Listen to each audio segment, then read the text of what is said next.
A local Parks and Recreation director fired for mismanagement of his department. The city manager accusing him of not reporting sexual abuse as well as misusing funds. Tonight in a story you'll see only on 5, he speaks out. News Channel 5's Ryan Calhoun live in Pahokee with more. Ryan?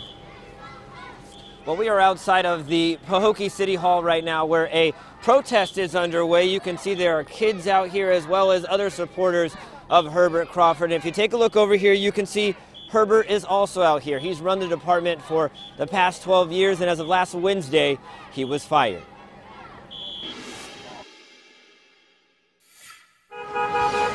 Supporters of Herbert Crawford and Herbert himself picketed in front of the Pahokee City Manager's office Monday, asking for his job back. Reinstate me and pull back some of these perceptions, a public apology from my manager, first of all. The way this was handled, I think, is very unprofessional. The former Parks and Recreation Department director is facing allegations that he failed to report sexual abuse at the city's after-school program. The first incident happened in July when Latasha Crawford says her 9-year-old daughter was touched inappropriately by 3 boys. I came in and I started throwing around some things. I started banging on doors.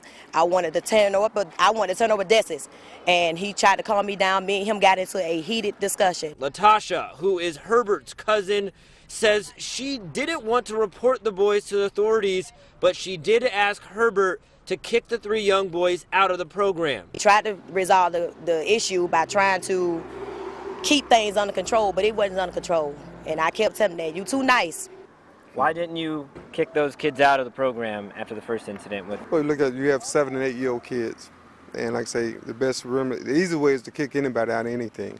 But when you're trying to get help, that was the only way. 5 months later, Crawford says the same boys touched and held another girl inappropriately. According to the Palm Beach County Health Department, they say that this time it was on an unsupervised bus. The document goes on to say personnel didn't report the alleged incident to the abuse hotline or the parent of the alleged victim. If I am found guilty of trying to help and provide a service to some kids that really needed it, I'm guilty of that. But anything else, outside of just anything illegal or anything, that's not the case. So you don't regret not kicking them out?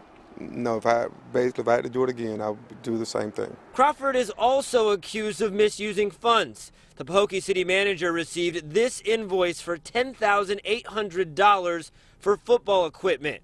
Crawford says NFL players from Pahokee would donate the money, but the city says only $3,500 has been paid, meaning the city still owes the remaining $7 of unbudgeted money. It's not what it seems. It's not what it seems. So what is it? Why can't you tell me?